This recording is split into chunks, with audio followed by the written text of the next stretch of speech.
Ladies and gentlemen, welcome to Season 1, Episode 1 of the Not Today Derek podcast. Not today, Derek.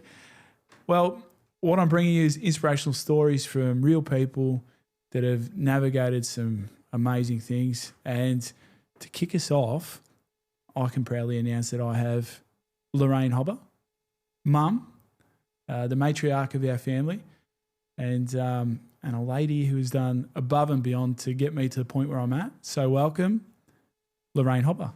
Thank you for asking me to join you on this momentous occasion, being number one. Well, I couldn't have had it any other way. I had to have you on number one. It was non-negotiable for me. So to kick us off, I have a question for you. Go. Who is Lorraine Hobba?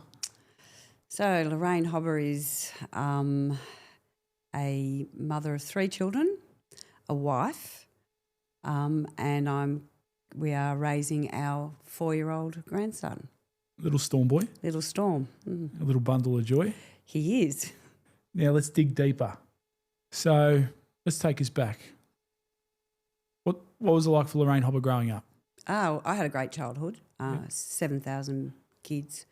My mum was a spectacular woman. Would take in, I can't tell you how many children lived with us that she'd take in just like stray dogs off the street.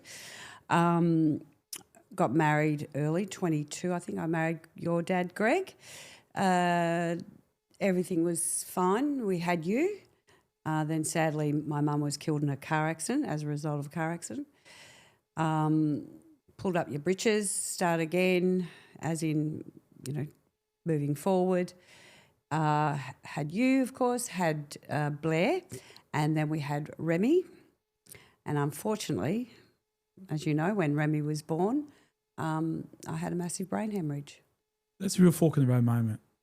That was a massive moment. So we'll talk about your strength and your resilience in a tick, but I'll just take it back. So I'm 7. 7, yeah. Blair's 2. Mm-hmm. Remy's a couple of days old. Yep, 4 days old. I remember I've told you this story before. I don't have much memory. I don't know if I'm showing my age. But everything's a bit fuzzy, but that day it stands out for me. Blair and I were in the bath. He vomits Portello in the bath. I can smell it. I can still smell it. We jump out and we wrap towels around us. We walk out to the lounge room and Mum's making cow noises. You're mooing. I thought it was funny at first because as a kid I'm not aware of the sounds of a person having a seizure due to a brain injury. We yell out to Dad, and that's when it really hit. I can see, if I close my eyes, I don't even have to close my eyes actually, I can see his face, the concern, his energy just shifted. Now Dad's a calm man. Nothing phases Dad. So I think that's really when the alarm bells rang for me. So we're ushered outside. What does the next 6 to 12 months look after that? So I don't have any memory of that day. It's like confetti weight, like even Remy's birth and that time. The problem was you and Blair actually had chickenpox. So you couldn't come in and see me in hospital, and I really missed you. I just wanted to be with my boys. And so that's why I sort of pushed to come home. I was really unwell. I knew there was something wrong. This is the days leading up to the So my brain, I have a brain aneurysm that started to leak, and so I just wanted to come home to you boys. Then that's about all I remember. I don't even look. It's all a blur until I really arrived home from hospital.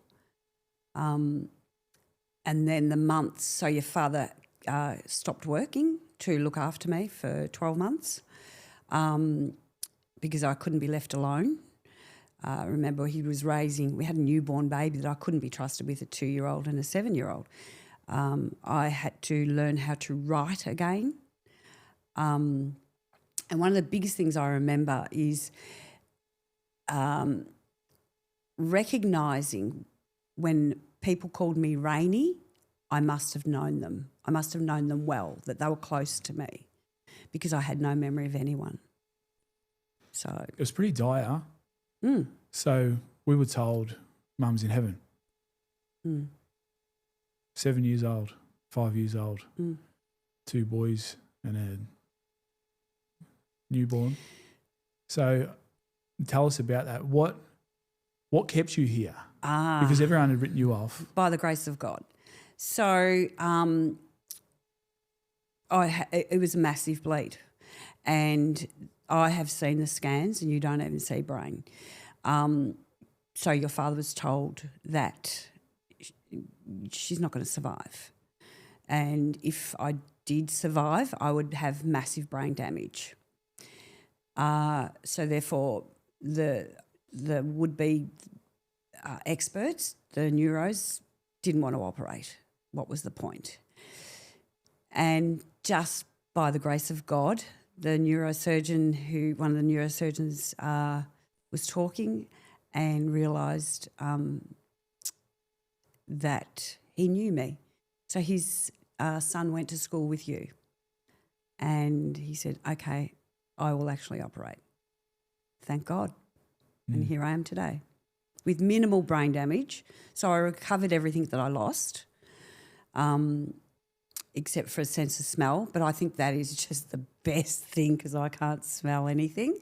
And I survived to be able to raise my 3 children. Because the neurosurgeon children went to school with your children. Yeah. Do you believe in coincidence? That's not a coincidence. That's something playing a massive part in that road. You're sitting here talking, and people listening or people watching, they wouldn't have any idea that you've undergone a massive brain hemorrhage and 2 brain surgeries. You speak so well, you're eloquent, you're articulate, you don't look affected. You're obviously an extremely resilient being. What got you to this point? Like, how did you overcome that? Like, what was driving you to keep fighting, not only to stay alive, but to be the person that you are today? Well, many months later, there was a fete or a fair or something at your primary school, and the neurosurgeon, Peter, was there, and I had Remy with me, and he said, "Oh my God, is that your baby? Is that the baby?" And I said, "Yeah, that's the baby." And she put out her arms and she walked to him. He got down and he cuddled her. He looked at me and he said, "Now I know why you fought so hard to stay alive." Wow. Your why? Yeah, it was my children. You were the most important thing. I can really resonate with that. We speak about your why, what drives you, what keeps you going, and it would resonate with so many people listening that it's so often our children. We can overcome the unimaginable because we're driven by our why, our children. So I totally understand that. Well, prior to this, when Blair was 3 weeks old, so you were born, and you probably remember this story because it was quite comical at the time. I walked in, I found Blair blue, and I mean blue. He was the colour of denim jeans. I performed CPR, and then it was quite funny because I ran across the road. There was a nurse across the road, ran across the road and kicked their front door in and said, help my baby. And Blair actually was a near-miss SIDS. I do remember that. Yeah. You were throwing him back and forth. Scary? Petrified I was. But my persona is that I know what I go into automatic mode. I know what has to be done. I can't just sit there screaming and crying. I have to do this. So your autopilot is, what do I need to do to get through this? That's your autopilot. Yep. because a lot of people shy away from it, or we have a flight or freeze response. Yeah. Some people run away or freeze. No. Yours is just to keep fighting. Yes. Keep fighting. It's not the only incident you had with young Bear? No, Blair's had a few issues. So I can't remember. My timelines are a bit hopeless, but I think he was about 8, and you and him were playing in the bedroom, and he fell and hit his head. Yeah, I tackled him. Mm. He was unwell. He had concussion. Now, normally, concussion's not something you'd worry about, but with Blair, he stopped eating. He didn't want his chicken schnitzels for dinner that night, and I knew there was a problem. The next morning, he was really clearly unwell. So I took him up to the GP, who then said, let's get this kid checked. Took him to the hospital, and they discovered that he had an 8-centimetre brain cyst. We'll get to the coincidence factor in a tick. I carried a lot of guilt with that. It haunts me. Without that accident, right, therefore, which led to the discovery of the brain cyst, we would never have known until something happened. So, for instance, playing football, anything, and it could have been catastrophic for him. I blame myself for a very long time, and it's only recently I started understanding this process around blame.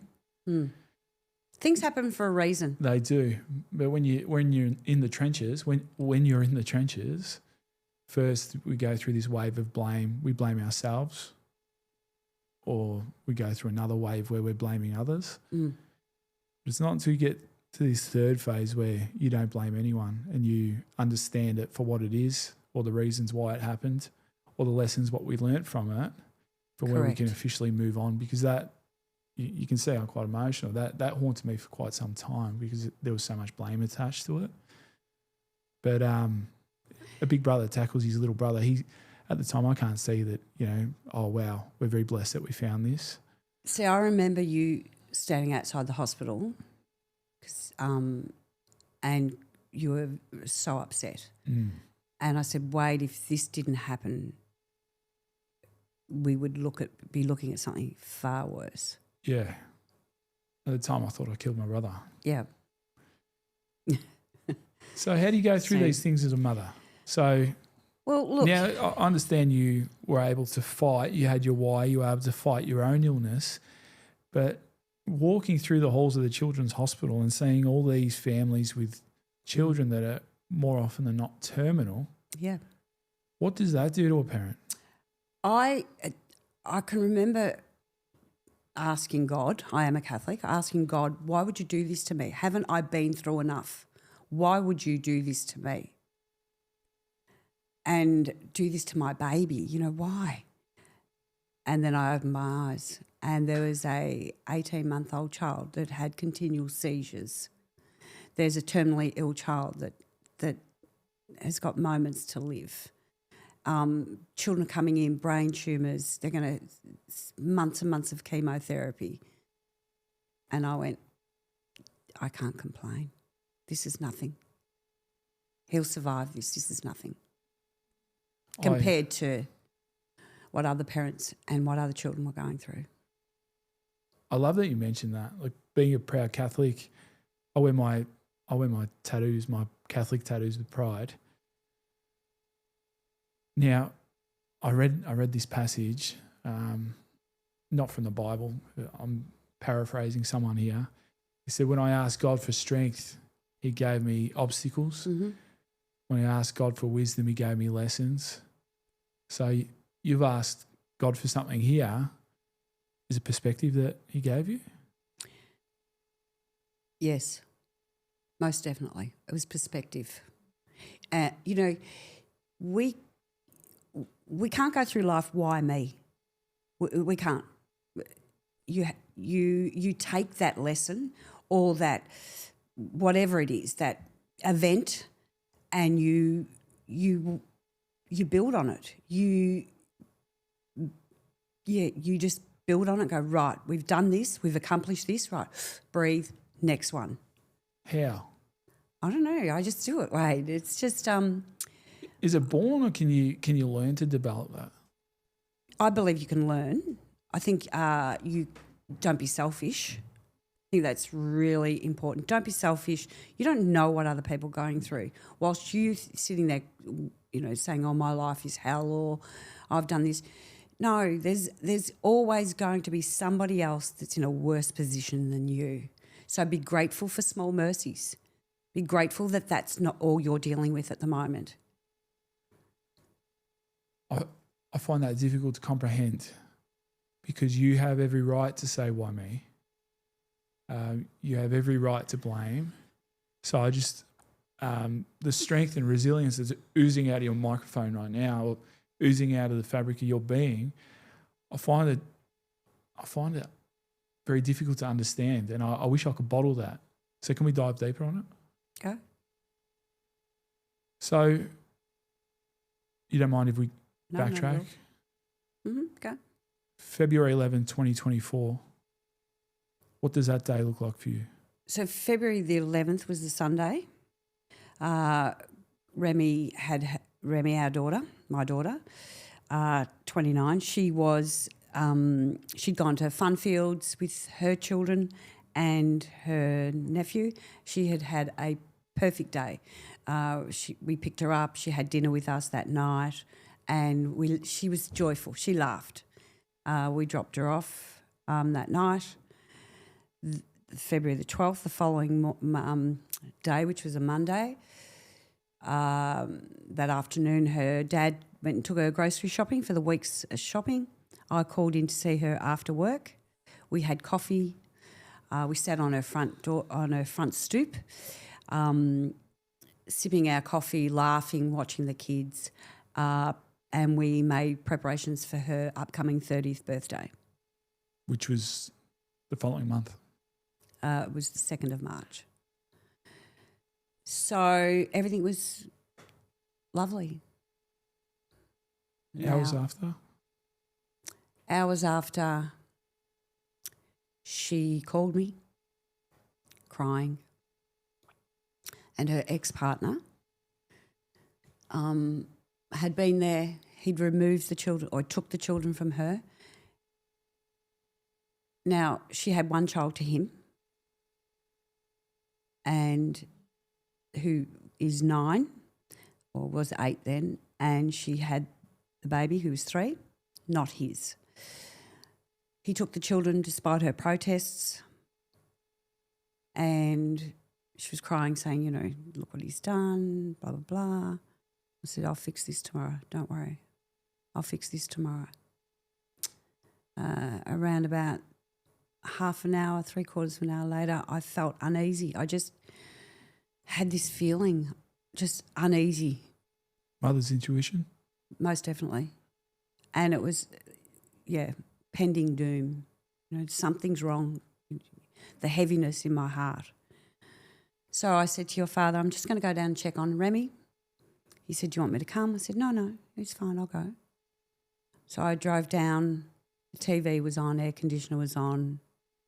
I went through every room, walked out the back yard, couldn't see anything, washed some dishes, rang your dad and said, look, she's not home. Can you call her? I don't know why I didn't call her. Just wasn't thinking. Anyhow, he rang back, said she's not answering. He said, I'll come down. I go, yep, I think that's a good idea. Hung up from him, and I happened to glance over and I seen her mobile phone on the bench, and I knew. She didn't go anywhere without her phone. So I walked out in the backyard. I walked further out because she had quite a large backyard. I walked further out and I found her hanging from a tree. And I knew, even though I cut her down, I performed CPR, but I knew I was too late. She was like a tiny little thing. She was 49 kilos, and she was just like a little wax doll, and I knew I was too late. But resilience. Let's backtrack. When her baby was born, so Remy was the victim of domestic violence at the hands of the youngest child's father. Horrendous abuse, horrendous physical abuse. When she was 5 months pregnant, she was beaten so severely that her placenta tore and she hemorrhaged. When the baby Storm was born, he was 4 weeks old, and she took him and herself, of course, to see the father, and he beat her and the child, and he fractured Storm's skull. So, of course, how old? Storm was 4 weeks old. That was, and I know this is going to sound really bizarre, but that was just the most horrendous thing I've ever witnessed in my life. She called me and told me what happened and that she was going to the children's hospital. She demanded that they look after the baby. She didn't care about herself, so she obviously had my genes, just the children, child first. I raced into the hospital and there was just police and doctors and nurses in this huddle, and she turned to look at me and I dropped to my knees and I howled. She was broken, bloodied, cut. It was she was black and blue. And then you see this tiny wee baby laying on a white sheet in a silver, barred cot, and you just go, what the heck? So horrendously, because of the way that our services work, the following morning, Remy had not even had a shower. She had not washed the blood from her face. DHS walked in and removed her children from her. Far out. So we were given temporary guardianship of Storm. The eldest child's father had him, and we then had to set about fighting for Remy to get her children back in her care. What did that process look like? That was horrendous. I'm a mother and I would do anything for my children. And if someone said you're a bad mother and the children aren't safe with you, that would break me. And that's what it did to her. It broke her. They basically said, you failed to protect the baby. And what's the period between that incident and the incidents of Feb 12? 3 years. 3 years. Over 3 years.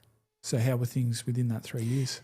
So, quite funnily, and this is how I look at it, the universe prepared your father and I to be Storm's parent. So Remy was given the babies back, all clear, all fine, you've done so well, and she was given both the children back. Because how long was he in your care for that period? I think it took 12 months to be fully closed. Okay. But she lived with us. And she lived with us until 6 months before she passed, until she got her own place. And how did it prepare you? We could care for Storm. He was familiar with the environment, his home, our home, and we were used to him. He was like he was our child. We shared this child with Remy, so we were prepared. We looked after him. We helped care for him. So when Remy passed, and we didn't get him straight away. It's another horrific story. But when we finally got him in our care, it was normal for him. It was a normal environment. Let's talk about judgment. Mm-hmm. Were services judgmental of her? Yes. I believe that it's not called DHS anymore, it's DFFH. I believe they loaded the gun and they handed it to the eldest child's father, her ex-fiancé, and he used that against her. Can you explain that? So the baby's father's incarcerated. Okay. So for the assault on... For the assault. So for the assault on... Remy and Storm. The 4-week-old, he fractured his skull in that assault, didn't he? Yeah. Okay. That took nearly 3 years. Yeah, almost 3 years for that to actually him to be sentenced finally. So now because services are involved, the ex-partner is now using those services against her. He would threats. Like blackmail. Blackmail. Okay. Or blackmail, there was nothing she'd done wrong, but I'll call DHS on you. So his abuse just escalated. She had no peace. The verbal abuse was horrendous. It was constant. I find it very interesting because in her victim impact statement, she explained the beating, how she was shattered like a china plate. Yes. And no glue or tape could ever repair the damage from that. Correct. But almost on another page where she talks about the physical assaults. She had said that she would rather be beaten by him than endure the verbal abuse from the other one. The beatings stop, the verbal abuse doesn't. The psychological abuse. Psychological abuse. Financial abuse. Everything. Coercive control. Remy, and it is still under coronial investigation, right? Whether Remy took her own life or something else happened, it was murder by proxy. And I use that, I've said that many a times. Nobody could withstand the constant abuse. And harassment. Yeah. People will say intervention orders. Was there an intervention order in place? Yes, there was an intervention order in place. Did that piece of paper help her? No. How? Because with that timeline, I found it interesting that there was an intervention order in place. However, hours before her passing, the kids were forcefully removed from her care by the person that the intervention order is against. Yep. How is that possible? Ask the police. You did? What was the response? Well, they were investigating it. There's a series of events in the lead up and the wake of her passing where things don't seem to add up. And that's why I mentioned the judgment before. She was judged by DHS and they reacted in a way. Do you think the response from VicPol? There's been no response from VicPol. They closed. Do you think it was judgment? Of course they judged. You know, like... Because I read that her phone has still not been unlocked. No. This is almost 18 months past. Her phone wasn't unlocked. Neighbours weren't interviewed, and there's cameras everywhere in that street. And he took the children, as you know, and I couldn't even get my I know that legally Bailey was an issue, but Storm's not his child, and I could not get Storm back. How did you get him back? So I sought legal advice, and horrendously, the advice is possession is 9/10 of the law. And we're talking about a human being. We're talking about a child that's vulnerable, and he's looked at as a chattel, as property. So we had to allow him to go to my daughter's funeral to ensure that the boys would be there, and we picked up Storm at the end of the funeral and took him home and never gave him back. Well, not really, but yeah. So you're forced to, this perpetrator was attending my sister, your daughter's funeral. Yeah. What does that bring up for you? It leaves a very bad taste in your mouth. The morning after her death, I received a phone call from the coroner that his family, him, somebody, had contacted them and wanted to view her body. There'll be no tears from him over my dead baby. We cremated Remy, and I'm a Catholic, so it's not really what we do, but I cremated her because I don't want those fake tears crying over her grave. Amen. So I have to still protect her. You know, there's been enough shit that she lived through. It ends when she died. No more. No more. No parent should have to say goodbye to their child. No. And no parent after doing that should have to fight in court to have that child in our care. And no parent should have to ask questions when it seems like she was assaulted prior to her passing, correct? Yep, we believe so. I saw her at 5:30. Neighbours had seen her up until 8 o'clock. She'd attended her GP that day? Yeah, she'd attended her GP that day at 1:30. He advised she had no plan. You know, normally suicides, they have a plan. You can also, they'll appear happy because they got this plan. She did not have a plan. She had laid out Bailey's school uniform. She had bought groceries for the week. She'd organised coffee the next morning with a friend. She phoned a friend at 5:30. She was speaking with another friend up until 8:15 p.m. and he said she was happy. Neighbours said she was joyful. She was riding scooters and playing Uno. What happened in 15 minutes? What did he do to her in 15 minutes that would... Well, we know her house was robbed. Yep, next morning there was nothing there. Her children were taken. Children were taken. I think we'll move on from that. Because that's not... I don't believe I'll ever get the true answer, but that and that sits well with me. How?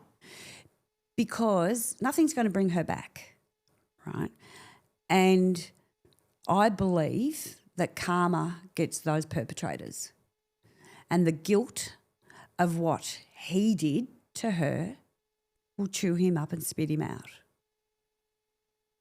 How do you move on without being broken? How do you continue to be a light? Well, I don't have a choice, Wade. We have a 4-year-old that has to... Can I challenge you there? Yeah. Derek is all about choice. We do have a choice. We either curl up in a ball or we keep fighting. So I understand you might not be aware of it because it's your autopilot, but you definitely have a choice. What I look at it like this. What's my alternative or what's my choice? Okay. So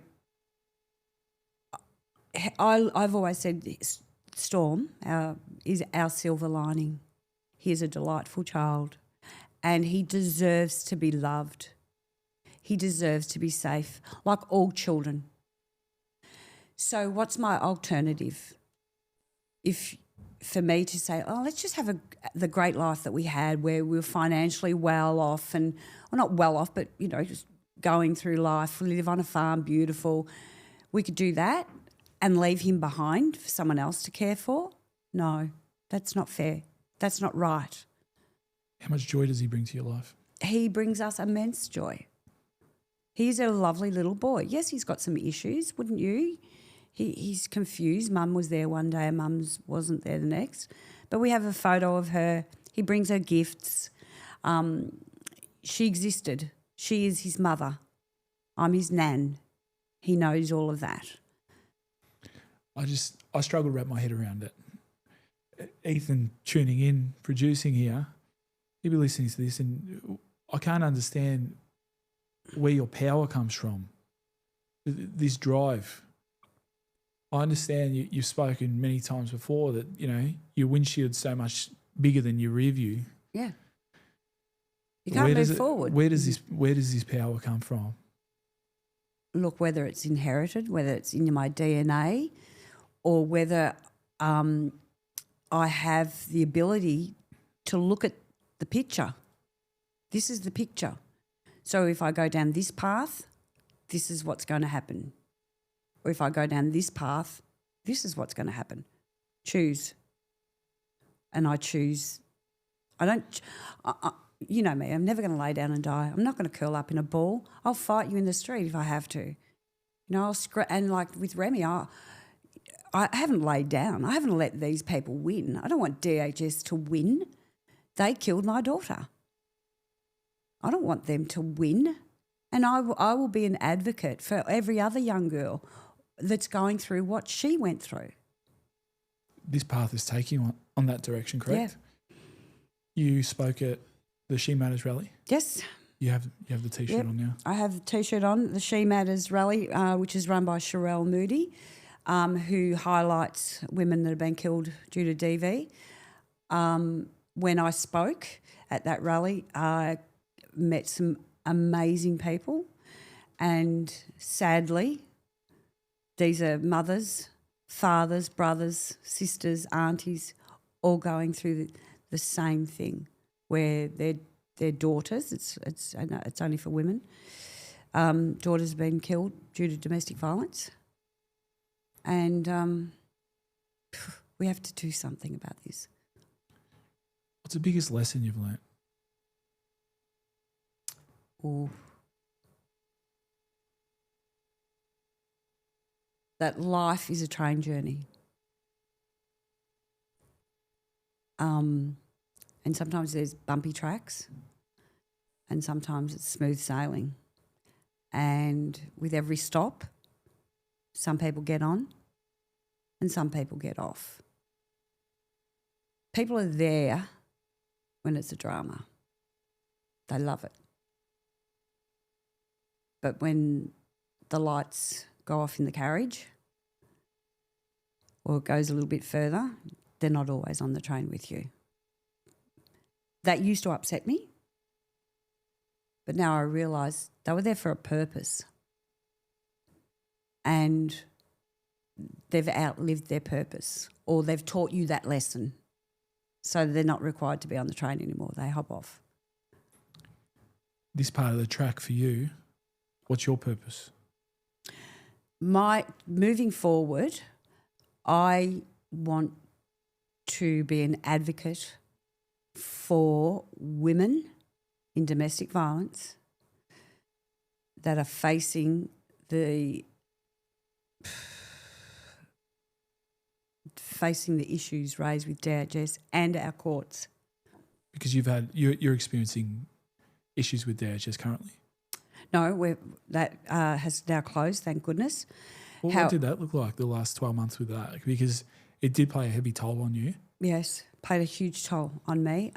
You're waiting for that knock, that phone call, what their allegation, if they're, like the visits, it's to check on his safety.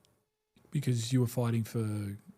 So we fought for full custody. We're fighting for full custody of Storm, and we're fighting both men. Both perpetrators? Both violent perpetrators.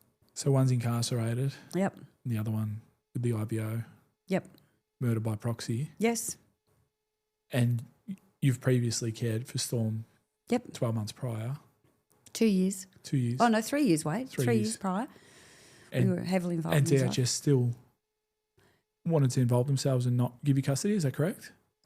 Look, who knows what they're I don't know. But the system, the whole system, made him the perpetrator of verbal abuse. They made him a party to proceedings. So every month we would go to court fighting to be given full custody of Storm. And we pay. Everyone else has legal aid. We pay.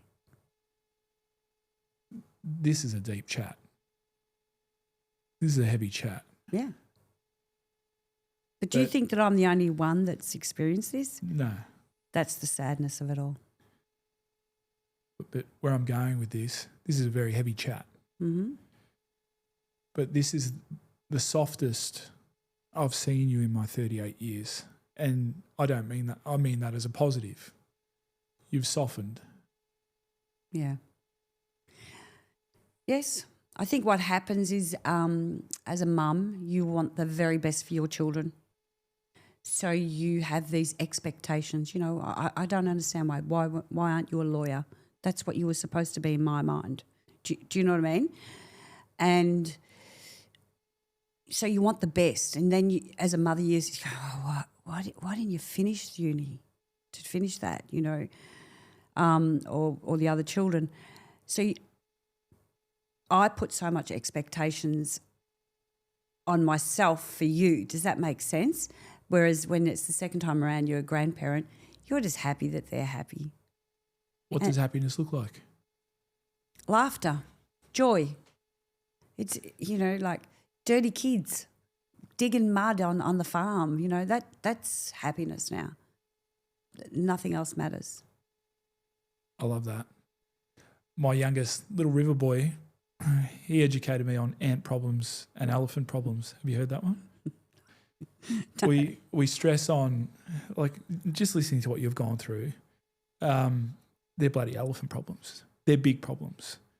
But so much of our energy is consumed by ant problems, things that are insignificant. Oh, I can't find my socks. There's bigger issues in the world. Correct. But all these ant problems add up. They really affect us. Because we let them affect us. You know, like I've given up work to look after Storm. We're facing quite significant legal bills. Who cares? Like, who cares about the money? Money comes and goes. I'll sell my house if I need to. I don't care. That doesn't drive me. It's the simple things that drive me now. The enjoyment. That's what I like. With the train analogy, I love that analogy. But I have a cross on my fingers for every loved one that I've buried. I'm running out of fingers. You're so true in the fact that everyone's around for the service, for the wake, and then the days, the weeks, the months that follow, people start to drop off. Yep. Those supports start to disappear. How can we support you now with what you're going through or with your mission? I had a girlfriend. You know, I spoke earlier about how the universe prepares you for things. I've got a girlfriend, very, very close girlfriend, Monica, who lost her son 4 weeks after Remy was assaulted. So 4 years ago. I was devastated when Marcus passed away. He was such a even today it makes me so emotional. He died suddenly and it was tragic. And I remember going to her house and she walked in and I just looked at her and I said, I have no words. I have no words. And I just sat with her in silence. We didn't have no conversation because words can't help you. you know. So I've got the support that I've got from her because she understands what I'm going through. She's been there. She walked that path. You know, it's not a nice path to walk because, especially in like with Remy, it took me so long to be able to sleep because I'd close my eyes and all I saw was her hanging. The memories of her laughing and they weren't there for a long time. It was just that image. But you got to go on. I've got a 4-year-old. I've got to go to work. You smile, put it, you know. But when your times when you're down, when it gets too much for you to cope with, I had her, so I was blessed. I am blessed, very much blessed with her in my life. It's important to have good people in your corner, isn't it? Yeah, and they don't have to say anything. Words, you know, and I understand. It's, what do you say to somebody their child's dead? It's pretty difficult. But also in that period, the early days, I can remember, you know, talking, say you rang me or what have you, and it wasn't, what do you want me to do for you, or I'll do. You said, how can I support you now? And that's all you need, that support, not just somebody to hold you up. That if you take a fall back, and you know, there's times I've tripped and fallen, you know, you're there. How can I support you? Presence over presence. We spell it wrong, don't we? I talk Yes. about it all the time. We spell it with a TS, but it's with a CE, isn't it? Exactly. That's why it's the greatest gift. And it doesn't have to be physically present because we live rural now. But those phone calls, how are you? And I get phone calls from people that I worked with 38 years ago. You know, I've always received those calls, but they're not every week or whatever. They're weeks, sometimes months apart. But that just touching base, you know, and you get off the phone, you're like, I've got people there. What's your favourite memory of Remy? Oh, wow. I've actually got a photo of it.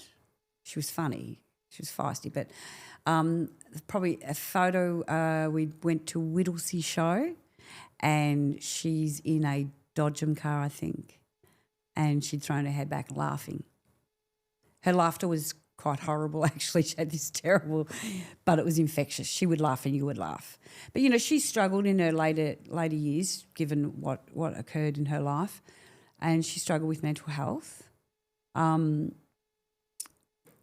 And she'd flip and, you know, go crazy. But she's missed by a lot of people, you know, so she touched people, which was nice. This wave. So they say bad things and good things, they're like seasons. Mm-hmm. And this too shall pass. Yes. When you lose a child, it never leaves you. No. It never passes. Do your seasons keep moving on? They have to. Nothing's going to stop time. It keeps moving on. Do I compartmentalise it? No, I don't know. But things that this isn't important. I haven't had the chance to grieve properly for Remy because of everything that we've faced. So yes, I've probably put that to the side, and it, you know. But then they're kind of wasted tears as well. I don't want to waste tears. I want to use my sadness and my loss to ensure that another mother doesn't feel this. She doesn't have to go through this. Let's stop the violence. And you sat in it. We sit in it. Yeah. But with resilience, so this is a resilience thing. With resilience, is it taught, learnt, or inherited? Like, how does that work for you? Oh, look, my father was a pretty tough man. I think he made us strong. He made us very independent. I don't need anyone to walk this world. I can do it myself. You're the same. I remember when I was 18, I got my driver's license and I'd driven somewhere, got a flat tyre, go to the boot, I don't have a jack. I ring my dad and I go, Dad, I got a flat tyre and I don't have a jack. He said, so? I said, Dad, I can't change the tyre. I don't have a jack. He goes, yeah, that's not my problem, that's your problem. And he hung up on me. So you learned pretty quickly. Well, I could change a tyre, but I learnt then to ask for help, put flag down a car, you know. So he taught us to be strong, to be resilient, to not rely on your parents. Do you think it's different this time round because you add resilience with kindness? Do you think you're kinder on yourself? I'm kinder than my dad was. Are you kinder on yourself though? I don't know. I don't know it. I don't know. It's a rhetorical question because I think you are. Because if you're not kind on yourself, even though you are resilient, and we sit in this, and you have every right to sit in what you've sat through, considering those series of unfortunate events, if we're not kind on ourselves, we dwell on the what ifs. And that's where the blame comes back in. And we start blaming ourselves. I don't do what ifs. You can't do what ifs. That moment has gone, right? That path is closed. You can never do what ifs. You know, like what if I did this? What if I invested here? What if I went there earlier? No, I don't do what ifs. No ifs, no buts, no coconuts. No buts, no coconuts. This is it now, baby. You can't do that because I'm a big believer in mental health and the struggles that people have with mental health. And there is always light, right? You just need to scratch and find it.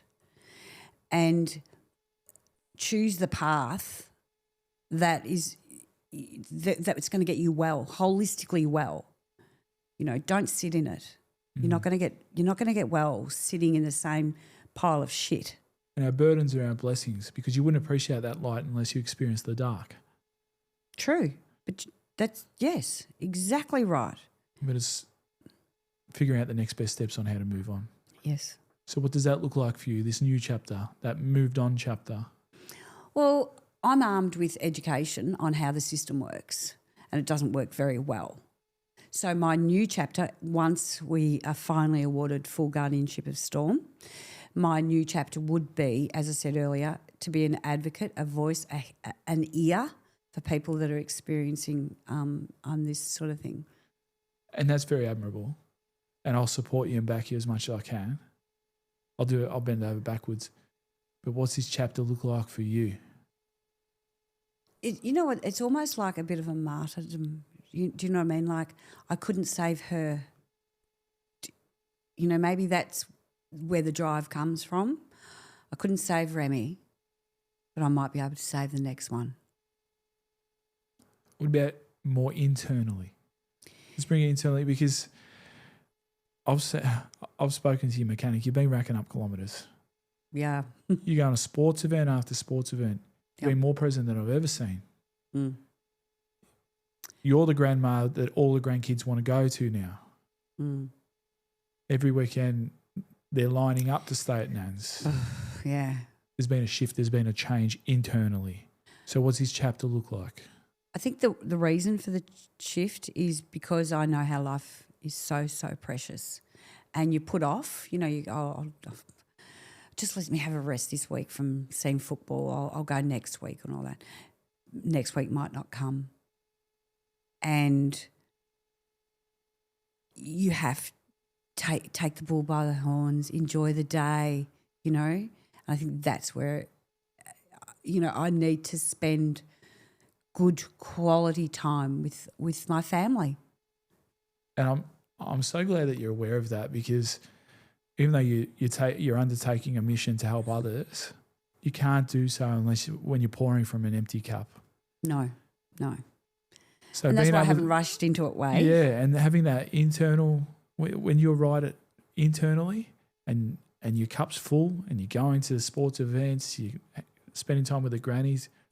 2 baby lambs were born today. 2 baby lambs. You working the farm, you're filling that cup up, and then you can pour for an abundance and help so many other people.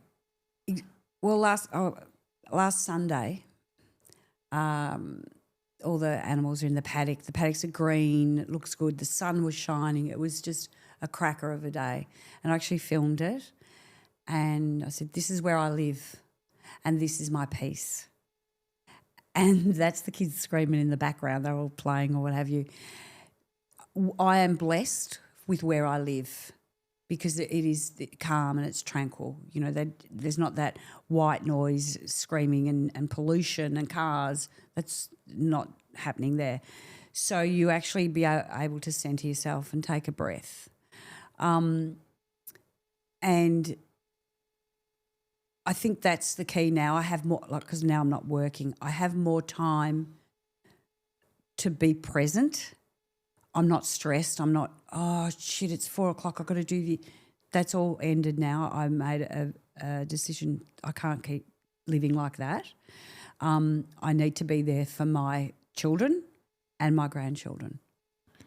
I love that. And I can hear the perspective is playing a large role of your healing. Yes. How much of environment has contributed to your healing? Huge. Connection? If you have a chaotic day or a chaotic time and, you know, you sit and there's cars beeping and people are angry and yelling and, you know, you're in a coffee shop and there's noise and all, that's not good for you. Where's your rest? Where does your brain rest? It can't. It's constantly. So where I live, I don't have that. I don't have cars driving past. So my brain can rest. And that's really important. And if your brain rests, your heart rests. And then you then equipped to deal with 7 grandchildren in your house causing chaos. If I was working and I've got all this going on and, you know, blah, blah, blah, it's too much. God, they've messed the house. I don't want them here. Doesn't matter. I'm not working tomorrow. I'll clean it tomorrow. You know, Isaiah comes in, Nan, can we cook chocolate fudge? Why not? What makes you happiest? Life is good. Life can be great. It's what you make of it. What you make of it. I love that. Can you elaborate on that? Well, I could choose to cry in a corner, sit in a dark room, and look what I'd miss out on.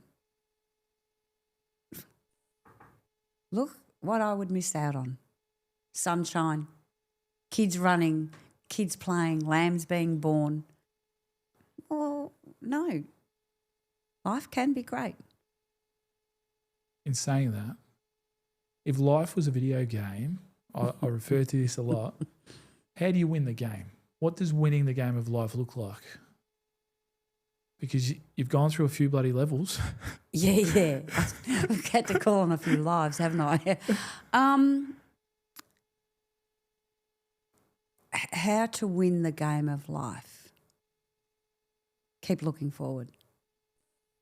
All things, the universe has prepared us for things, and bad things are going to happen. But there's so many good things that are going to happen as well. You know, like Remy, okay, yes, it's horrendous what happened to her, right? But I had years and years and years. She was 29 when she died. I had 29 years of that. Could have been worse. I could have died when she was born and I'd have nothing. So... Gratitude. Yes, be grateful for small mercies. And when you say keep looking forward, it's one foot in front of the other. It's not looking too far ahead, is it? Never look too far ahead, because that cloud that in the corner, that's going to hit you. You know, don't look too far ahead. Don't worry about tomorrow or next week. Just get through today and smile. How's your heart today? My heart is full. My heart is full. I'm not. There's moments where it's drained, but I look at what I've got today. I've got 2 healthy sons, I've got healthy grandchildren, I've got a healthy husband. It's okay. It's good. Today's a beautiful day. Today's a beautiful day, and hopefully tomorrow will be an even better one. And 2 lambs were born. 2 lambs were born, and it's the cycle of life. Sadly, yesterday we had a lamb born that was stillborn. It creates sadness, oh my God. And yet today I've got 2 of them born. Twins. So what God, or albeit take away with one hand, look what he's given me today. He's doubled the joy. So that's our perspective, isn't it? Mm. Thank you so much for today. Thank you, Wade. Thank you. And, I'm proud of what you're doing for men, in particular men and women, but mainly men, not to be derricks, because the sun will shine. The sun will shine. That's the thing. The sun always comes up. It has no cheat days, does it? Nope. It will shine. It doesn't dwell. It always pops back up. I love that. I'm going to use it. I'm going to steal that. Well, Remy's favourite bird was a blue wren. And, one day I come home from work and there's a blue wren actually in my house. And she said that was her friend. And that just illustrates, she would sit outside and enjoy the simple things, a blue wren, sunshine, to get through what she was going through. So it's not all bad. Find some enjoyment and hold on to that for as long as you can until the next event. Thank you for sharing that. Thank you, son. Thank you for sharing your story today. Thank you. You're inspirational. A lot of people will be moved. A lot of people will resonate. A lot of people will be in utter disbelief and shock. People can reach out to you on your socials. Yeah, it's Lorraine Hobba. I'm Okay. on Facebook and Insta. And please do, as I said, don't let her death be in vain. She deserves justice. But let this be an education to mothers that are experiencing their daughters going through that. And if I can help them be the mother or whatever along the way, please reach out. You're incredible. Thanks. Your strength just oozes out of you. Thank you for giving me a little bit of it. But you're so resilient. And thank you for teaching us today about perspective and resilience. I've got no words. All I have is a big cuddle for you. Thank you. I'd love your cuddles. I love you.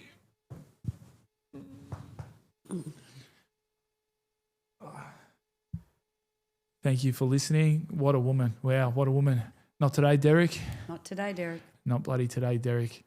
I'll speak to you later. Thank you for listening. Not today, Derek. Don't be a Derek.